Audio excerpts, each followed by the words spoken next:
British Columbia's Sunshine Coast. It's a world-famous collection of islands, inlets, and communities, tracing the eastern perimeter of Georgia Strait. Towering forests. The Sunshine Coast is blessed with having some of the finest tree-growing land in Canada. Unique marine species. They look quite prehistoric, a couple 100 million years old. And incredible subsea treasures.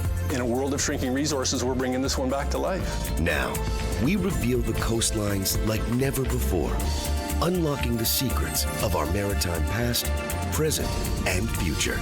Canada, over the edge.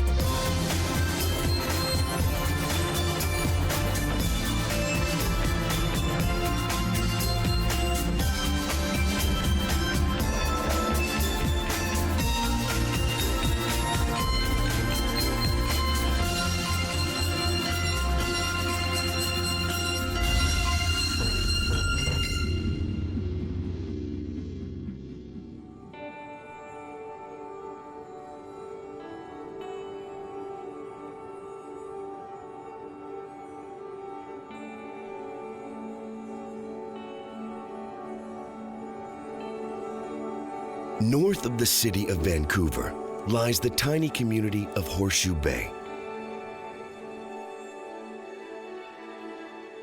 It is home to roughly 1,000 people, marking the end of the mainland stretch of British Columbia's Highway 1.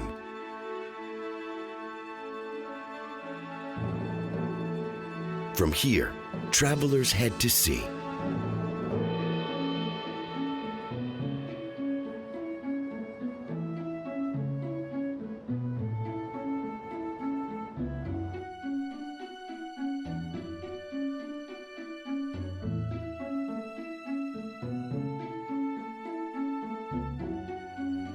Horseshoe Bay is one of 5 major ferry terminals in the province.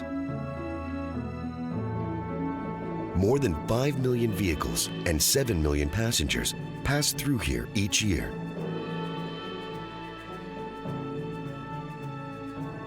The largest ferries head to Nanaimo on Vancouver Island and Langdale to the northwest.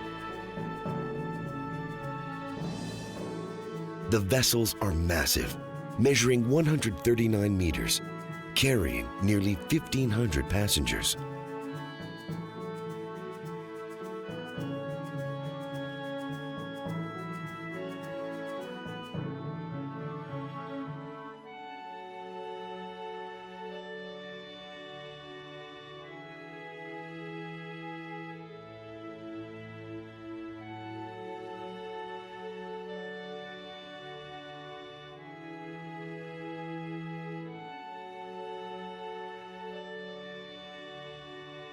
Smaller vessels, like the Queen of Capilano, carry just a few hundred island hoppers to nearby Snug Cove.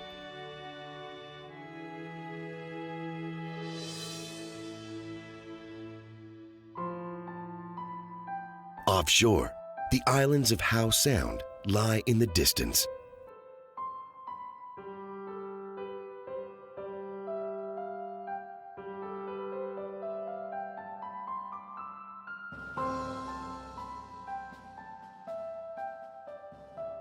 Bowen Island is one of 4 major islands here.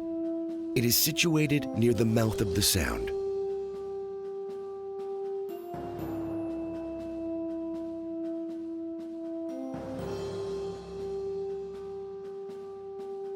From the summit of Mount Gardiner, dense forests cover much of Bowen Island's 50 square kilometers.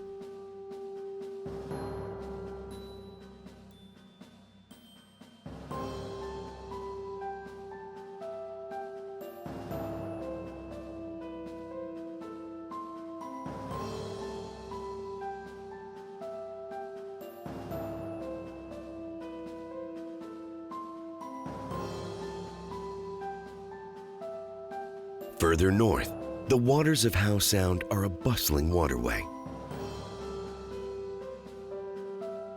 Pleasure craft frequent these sheltered waters.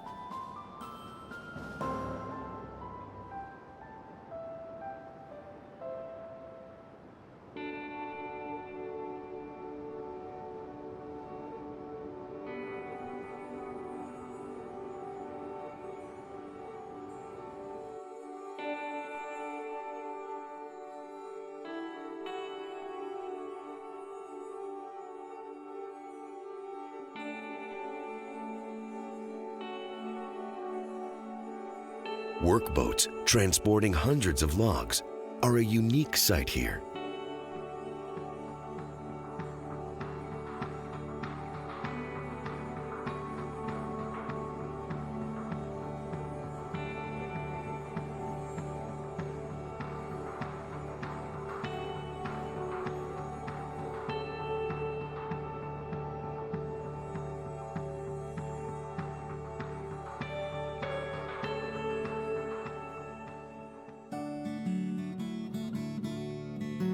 Next, Gambier Island is the largest island in Howe Sound. It is 69 square kilometers of remote, rugged coast.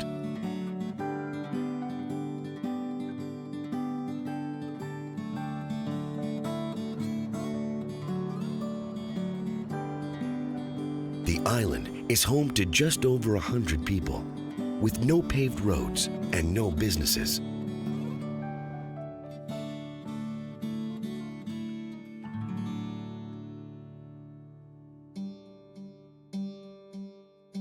Gambier Island also offers one unique attraction, tucked into the sheltered waters of Port Graves Bay.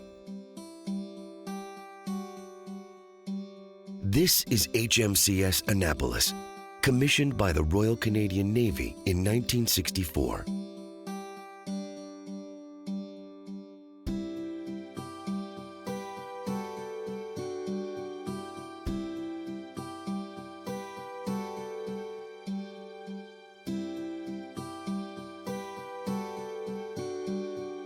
It enjoyed a storied career, carrying the first towed-array sonar system and the first mixed-gender crew in Canadian naval history.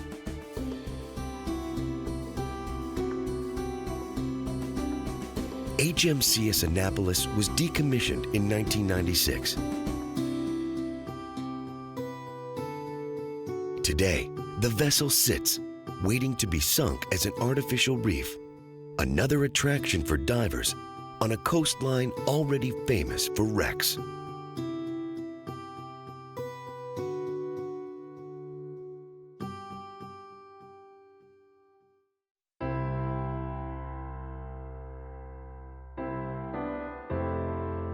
British Columbia's mainland coast is a rich, unique landscape.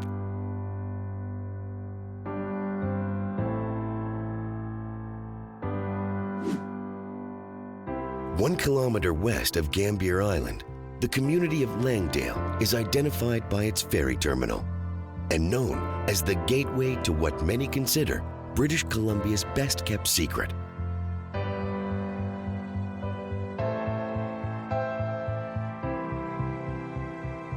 The Sunshine Coast.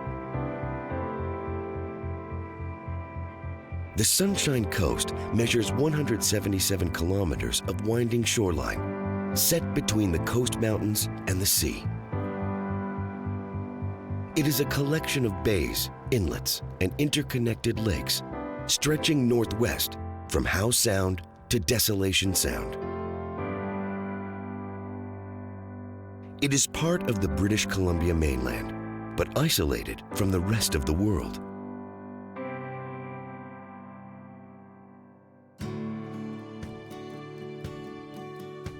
Boats and float planes offer the only access here.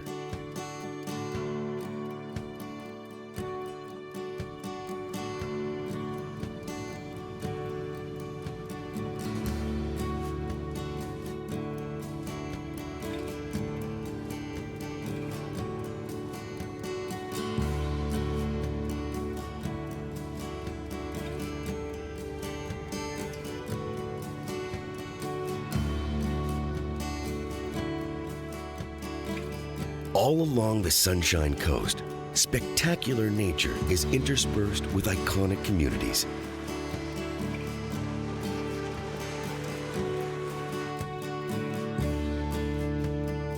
This is the town of Gibsons. It is enshrined forever as the setting for the iconic Canadian television series, The Beachcombers. But Gibsons also holds a real-life reputation. the recipient of numerous acclaims, from best tasting water in the world to the world's most livable community.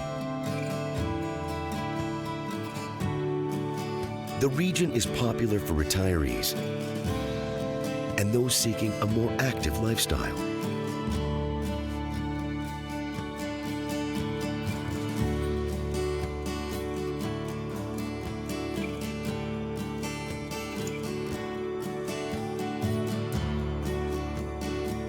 Residents and visitors are attracted by water, kayaking, boating, and a more recent phenomenon, paddle surfing.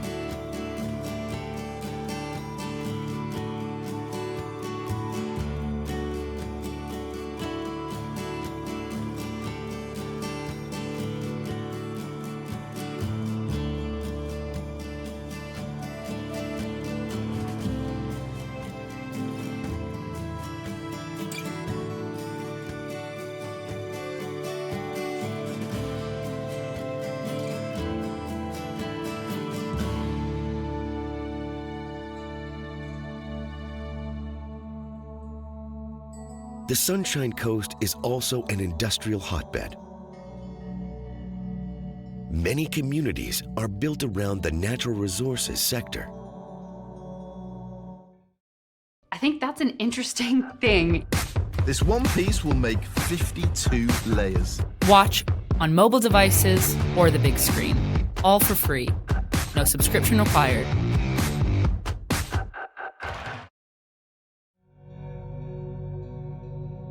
There are more than 1.5 million hectares of forest here.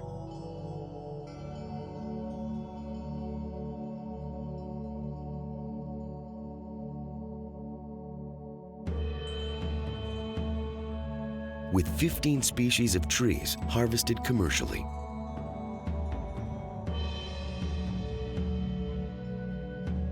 Far below, the Howe Sound Pulp and Paper Company is part of that industry.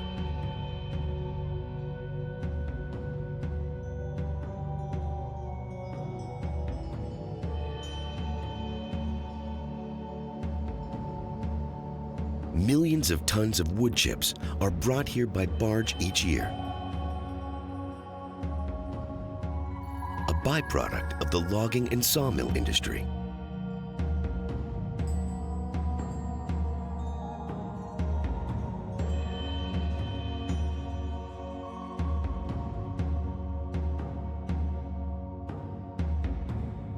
The chips are steamed, then ground into pulp, using 19,000 horsepower grinders, twice the horsepower of a jet engine. Finally, they are made into paper, or newsprint, more than 1,000 meters per minute. Howe Sound's mill produces enough annual newsprint to circle the Earth 12 times.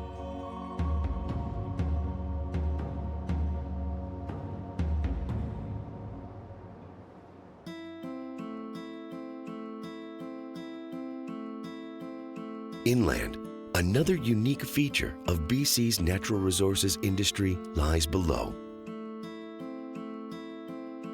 Community forests were established in the 1990s, a new approach to balancing industry, community, and ecology. We're in Sechelt, British Columbia. It's on the lower south coast in the southwest corner of BC. The Sunshine Coast is blessed with having some of the finest tree-growing land in Canada. The combination of soils, mild winters, long growing seasons. When you look back on the harvesting of timber in the coast of BC, from an industrial point of view, it began in the late 1800s, and back in the day, it was done to the standards, but there weren't very many standards, and by today's standards, it just simply wouldn't be acceptable what they did then. But over the decades, things have improved. The Sunshine Coast Community Forest is a mix of old growth and second growth trees. Some are harvested commercially, while others are not. This Douglas fir that I'm standing beside is quite a typical Douglas fir for a tree that's probably in the order of 70 to 80 years old. It'll probably be in the order of 150 feet tall. very typical of the type of trees in this stand that we're standing in, but also with the great growing sites that we have to grow trees here on the Sunshine Coast. This tree right behind me is an old-growth Douglas fir, magnificent specimen of a Douglas fir. It would be in the order of 500 plus years old, perhaps 800 years old. It's about 8 to 10 feet across in diameter, and we would leave the old growth standing. We wouldn't be harvesting trees like this one behind me. We would leave them standing in perpetuity.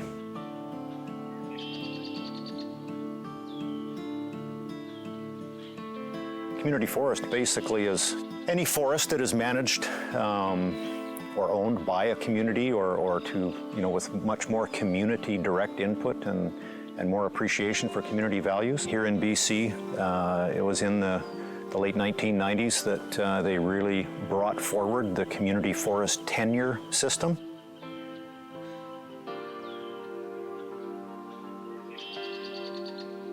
In terms of what we're trying to accomplish, we are running a business. Community forest is a business, and I think starting this year, I think our economic return back to the District of Sechelt will improve and at the same time increase in dollar value.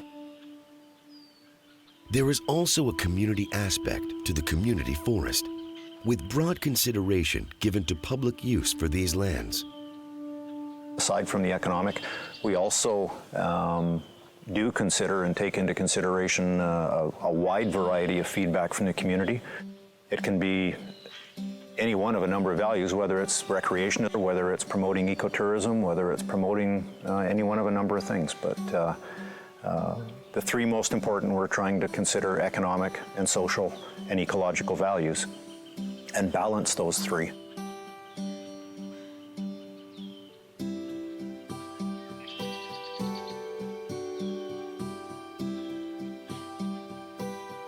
There's literally hundreds of kilometers of trails on the coast here. This particular stand that we're standing in here now, Big Tree, is a set-aside recreation site by the Ministry of Forests. A very popular site, easy trail access. You can drive relatively close and then walk in on the trails to enjoy being in a forest as magnificent as this one. And I suspect there will be more of these kind of sites in the future. There's a very strong mandate within the community forest to try and develop more recreational values and provide more economic benefits from the community forest, not just from timber harvesting, but through other initiatives as well, be it ecotourism or other types of outdoor recreation that would bring tourism to the Sunshine Coast.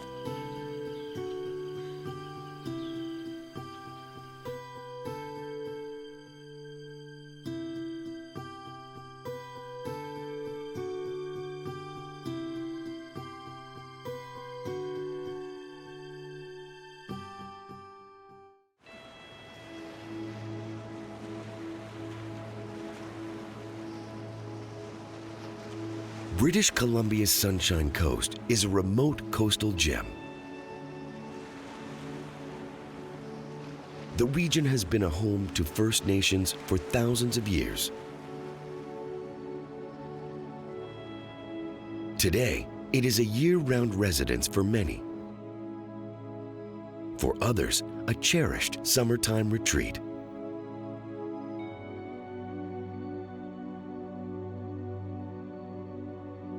Just kilometers from the Sunshine Coast Community Forest, the community of Sechelt lies ahead.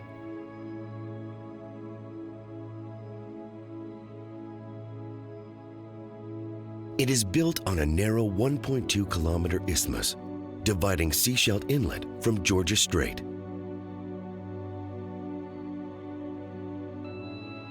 The name Sechelt comes from the coastal Salish language, translated land between two waters.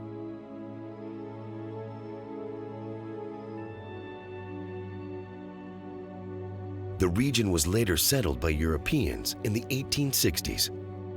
By the 1880s, it was established as a logging and fishing community.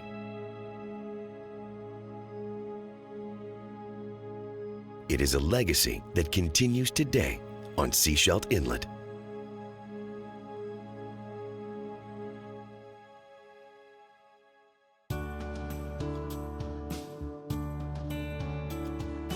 Justin Henry is general manager for the world's first Fraser River white sturgeon caviar production facility. Right now we're on the shores of Seashelt Inlet on the Sunshine Coast in British Columbia. Caviar is made from the eggs of sturgeon mixed with a small amount of salt. That creates caviar. We're growing the Fraser River white sturgeon. So far, the only ones in the world to do that.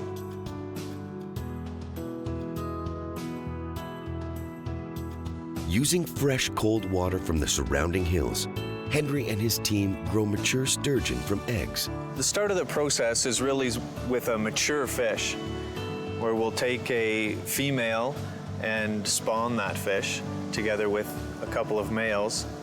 We'll do a cesarean and remove the eggs, and then we'll fertilize those eggs and incubate them in jars. This is the incubation building, and due to biosecurity restrictions, we won't all go in there, but I'll go in, I'll get some fish and bring them out so that we can take a look at how big they are and what they look like at this stage. After just 6 days in the dark confines of the incubation building, the fertilized eggs hatch. These are the white sturgeon. They're a few weeks of age. You can see that there are different sizes of fish in the jar. These are all coming from one tank. The fish grow quite rapidly at this stage, where they are doubling in size every week or so. We'll grow them till they're about 5 grams in that building and then move them out to larger tanks. It is a complex but environmentally conscious operation, just meters from Seashelt Inlet. These are the filters for an outdoor research system. So water's coming through here through a drum filter. We're taking out the solid waste, which goes to be mixed with wood chips to make compost. Then the water's pumped through this biological filter where we grow bacteria. They consume the ammonia, and then the water just gravity feeds back to the tanks. So we have about 99% recirculation on these tanks here. We could take a look at these fish. They're 1 year older than the ones that we just saw.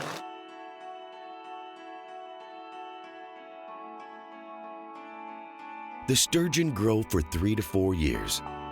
Once the sex of the sturgeon is determined, males are sold for food, while females continue to grow. White sturgeon is native to the west coast of North America. It's the largest freshwater fish in North America. The white sturgeon gets up to 1,600 pounds in the wild, so it's an enormous fish. You can see the scutes on the outside of the fish. They're little bony plates on the outside. Internally, the sturgeon have no bone, but externally they have some bony plates. The fish are a couple 100 million years old, so they look quite prehistoric, and in fact they are. They were here since the beginning of the dinosaurs. When the fish are fully grown, the caviar is extracted in a carefully monitored sterile operations room. This is the caviar room. When the caviar is removed from the female, it comes through an opening in the wall into this room, and we process just one fish at a time. It's a very simple process, yet it takes a lot of expertise to do it just right.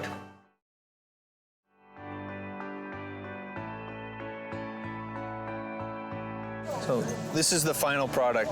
After so many years of work, we finally have a great product at the end of it. We've had tremendous feedback on our caviar. It's been very positive. Some of the top chefs have tried it and just love the product. And it was rated as one of the top 5 sustainable caviars in the world. We've just started on the caviar scene. It takes such a long time to grow the fish. The fish that we're about to harvest this year are 12 years old. So it's been a long time building the business, and we've just really made it to the starting gate in terms of the caviar.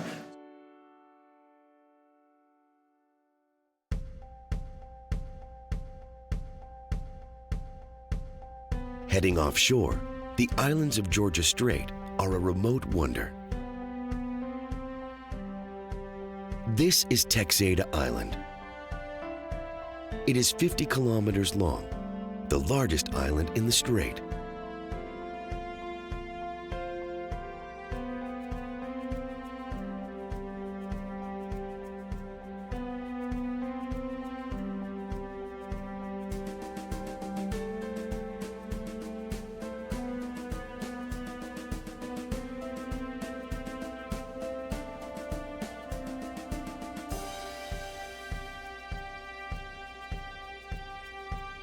It is sparsely populated, with long stretches of barren coastline.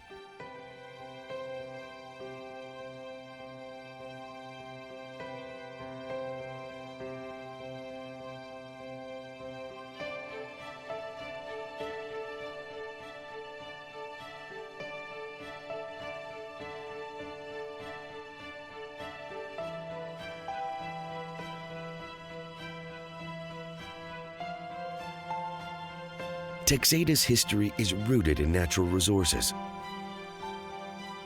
First with the discovery of gold in the 1800s, then copper and iron.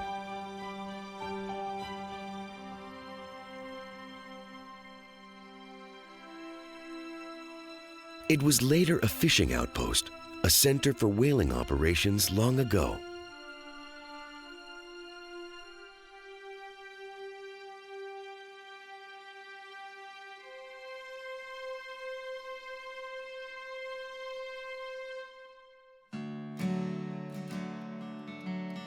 Today, Texada Island is considered to hold one of the most significant mineral reserves in Canada.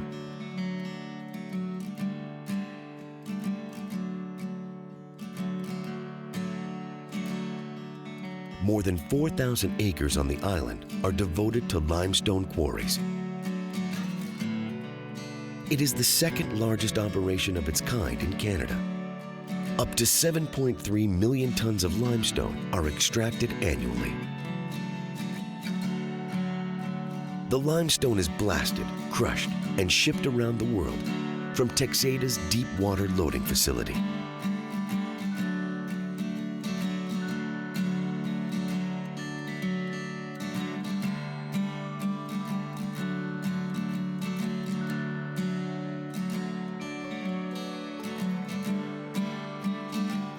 Some say there is enough limestone here to continue operations for more than 200 years.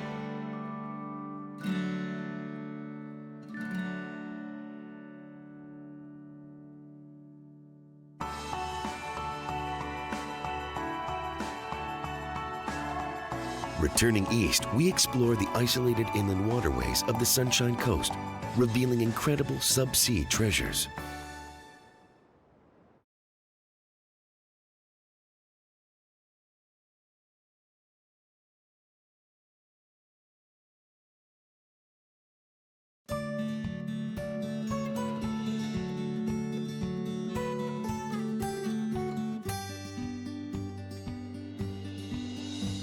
The Sunshine Coast is a formidable stretch of marine perimeter, featuring rolling hills, inlets, and jagged shorelines. 5 kilometers east of Texada Island, spectacular waterways lie below.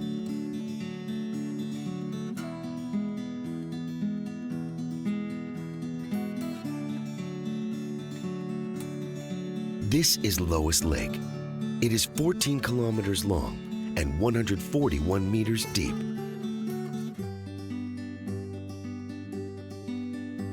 While it is called a lake, it is actually a reservoir, formed with the construction of a hydroelectric dam decades ago.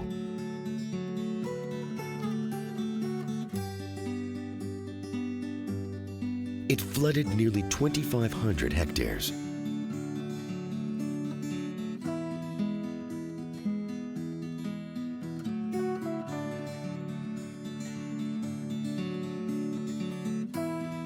Today, water is forced through gates in the dam, spinning a massive turbine and producing 34.7 megawatts of energy.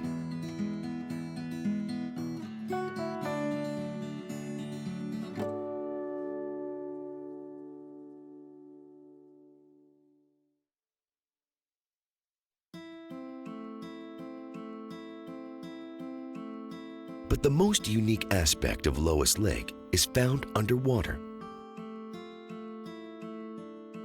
Flooding here has left thousands of trees perfectly preserved.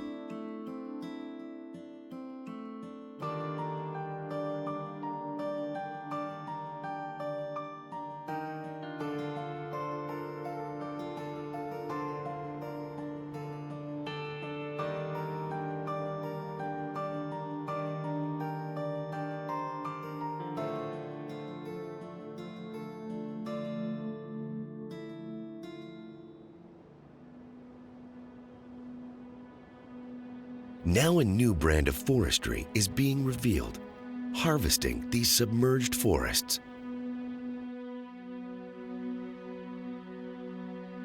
It is a phenomenon that exists near hydroelectric dams all over the world.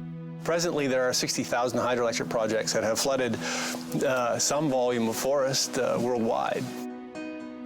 Almost always, these trees have been left.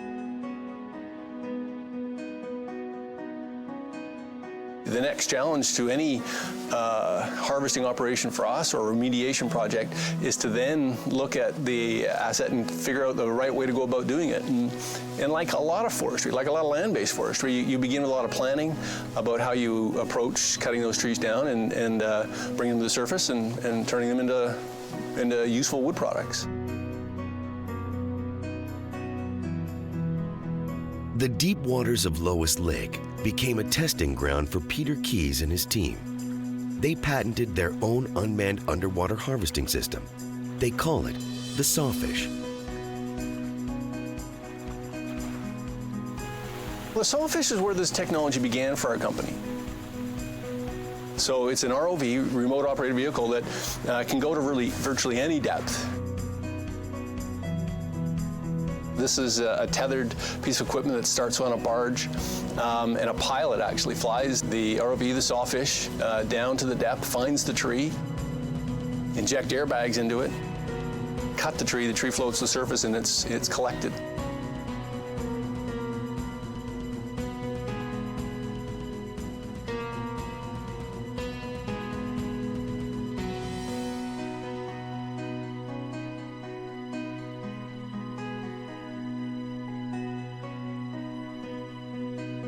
While that ROV is on the bottom of the lake, it then moves over 2 meters, 5 meters, wherever, finds the next tree and cuts it.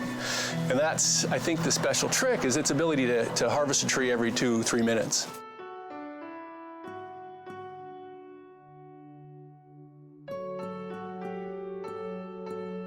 The tree is perfectly preserved. In a freshwater, low oxygen environment, without bugs to attack it, a tree, either a softwood or a hardwood tree, will last indefinitely.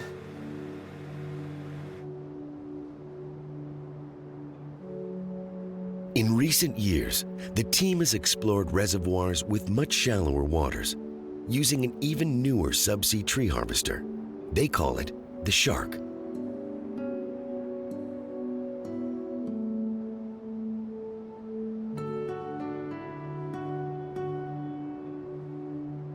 The concept came from the engineering and operations group within the group, and they formed from that ground up this concept of developing technology that would be an efficient harvester of a shallow lake reservoir, and that was born the Shark. The Shark is an amazing piece of equipment for us. It's a combination of forestry and marine technology that we've harvested together in efforts to be an effective and efficient harvester of the resource, going down to a depth of about 25, 27 meters. This new technology took them to Ghana and the tree-infested waters of Lake Volta.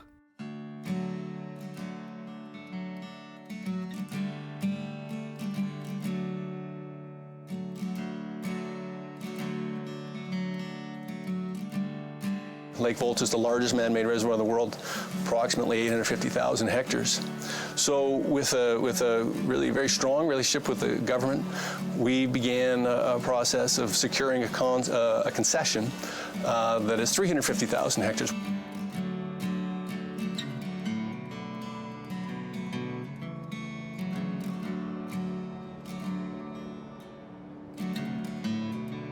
We've been cutting trees since the middle of 2011, we put a sawmill in and converting the round logs into lumber products starting in September of 2011, and that's our business.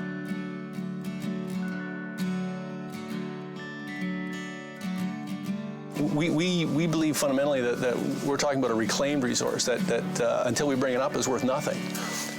We think a reclaimed resource is an amazing story. We don't think there's anything better than a reclaimed resource. And we convert that to make into a variety of wood products, lumber products, and it's remarkably well received.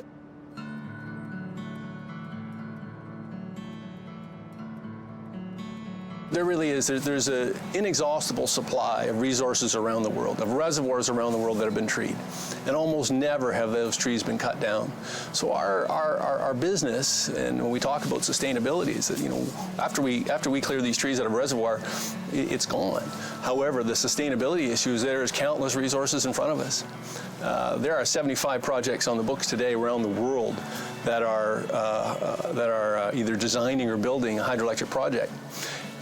We believe we can contribute to the solution of those trees that almost always or never cut down before the flooding. I think that today's environment is crying out for products like that because in a world of shrinking resources, we're bringing this one back to life.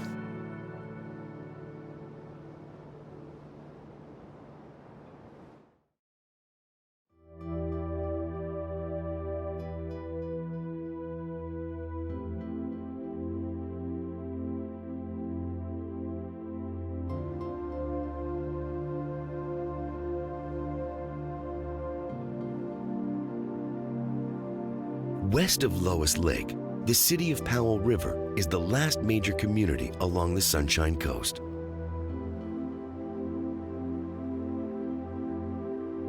It is a traditional home to the Coast Salish peoples and a stopping point for gold prospectors in the 19th century.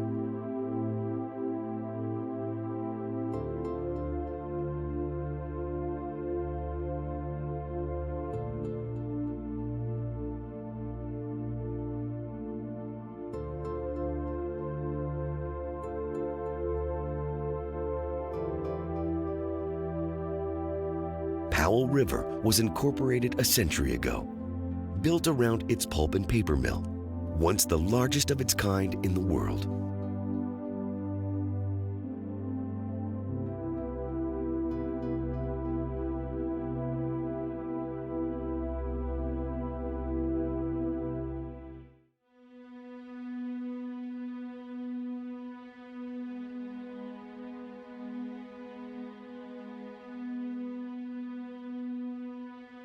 The Sunshine Coast is home to 48,000 residents, spread along one of the world's most scenic shorelines.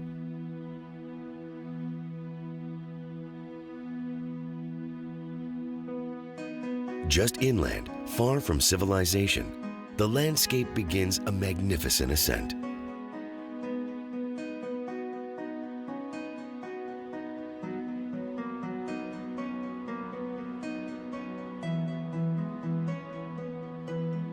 This is Khartoum Lake, featuring serene, pristine waters, a signature of this region.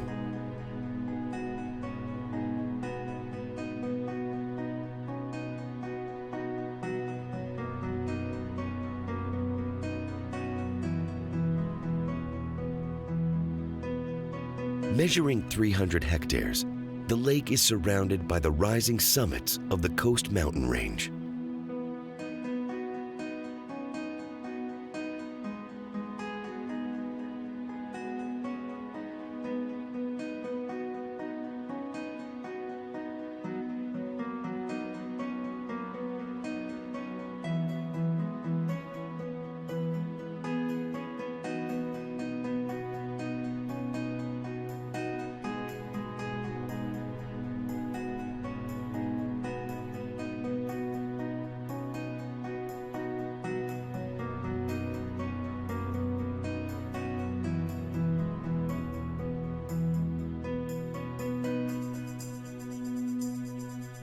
Beyond, Hotham Sound is a sheltered waterway, lined by rolling hills, covered in dense forest.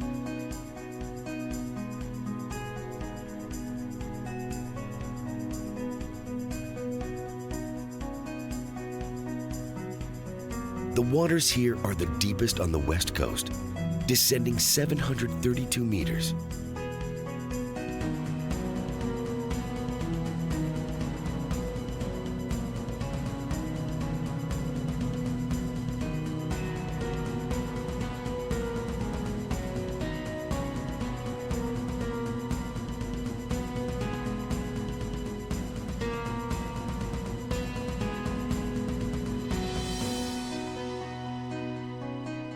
To the northeast, beyond Mount Calder, Jervis Inlet lies below.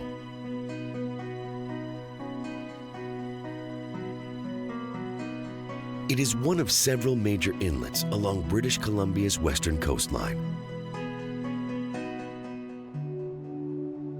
Jervis Inlet extends 77 kilometers inland, deep into the Coast Mountain Range.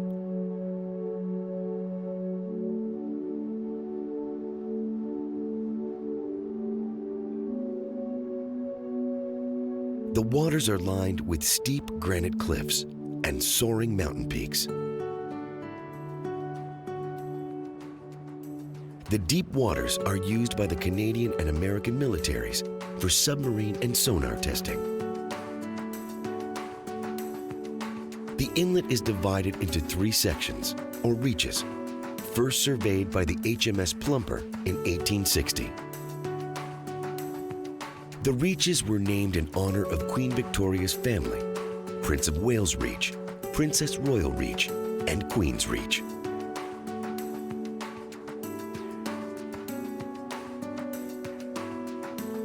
It is a remote waterway with no road access from the outside world.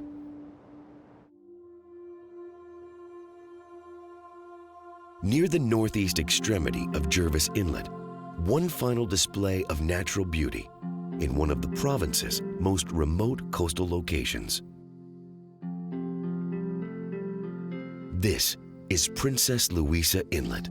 It is located 50 kilometers from the nearest road, a haven for recreational boaters, attracted by secure anchorage, calm waters, and unbelievable surroundings.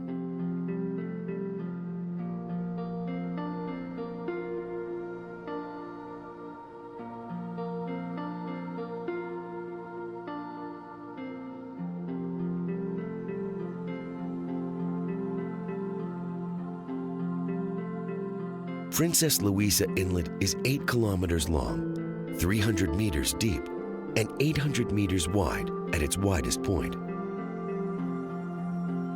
Thousands of years of glaciation has carved this gorge, leaving the inlet nearly surrounded on all sides by towering cliffs.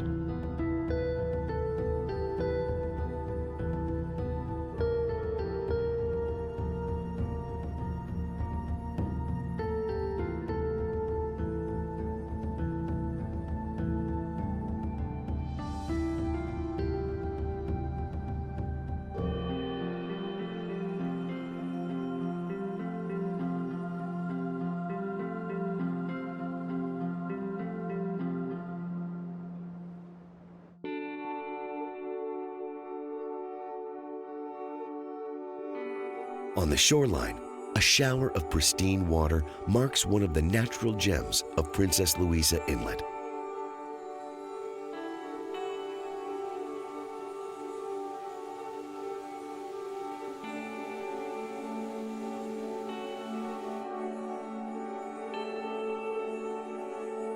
It is James Bruce Falls, considered to be the highest measured waterfall in North America and one of the top 10 in the world.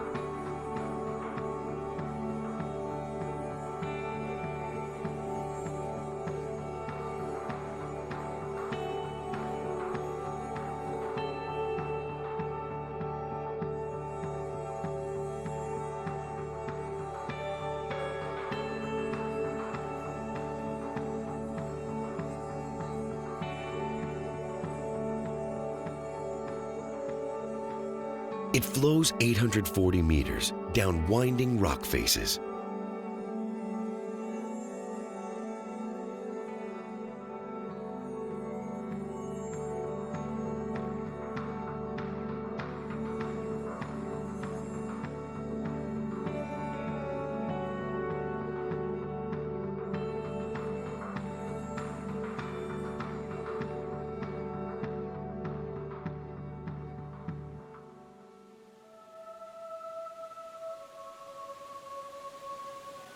Throughout much of the year, dozens of waterfalls cascade down these cliffs to Princess Louisa Inlet below.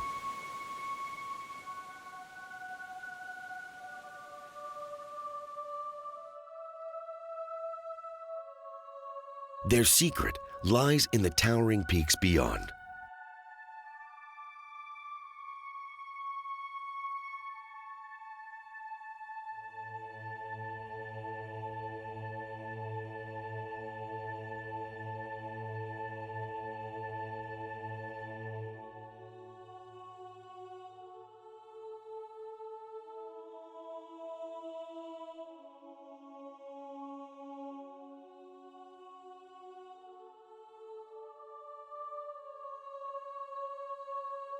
Massive mountains of ice, like Mount Albert, and the glacier known locally as Sun Peak, line the edges of the inlet.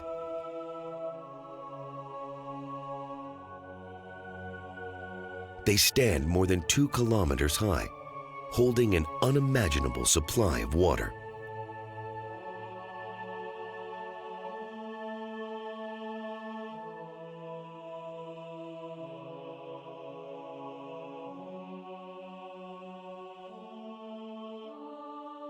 But they measure just a fraction of the glacial ice covering the British Columbia landscape. More than 25,000 square kilometers of spectacular ice fields and icy peaks.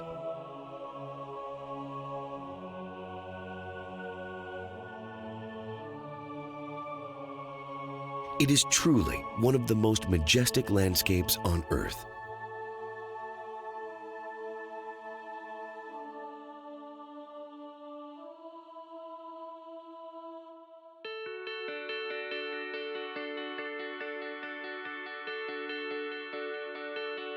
From the towns of Gibsons and Seashelt along British Columbia's Sunshine Coast,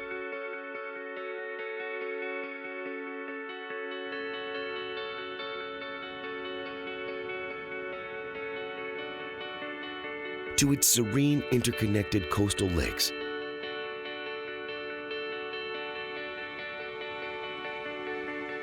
and the awe-inspiring reaches of Jervis Inlet,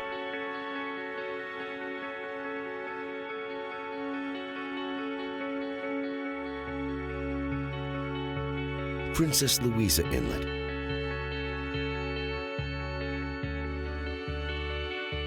and beyond.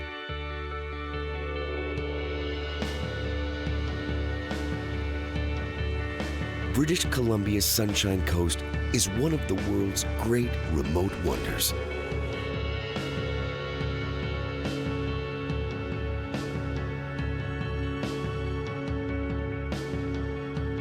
It is a wealth of natural resources.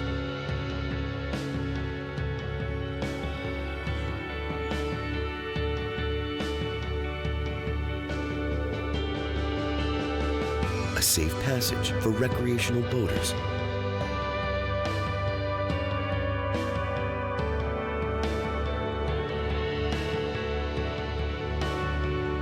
And a treasure trove of unimaginable riches.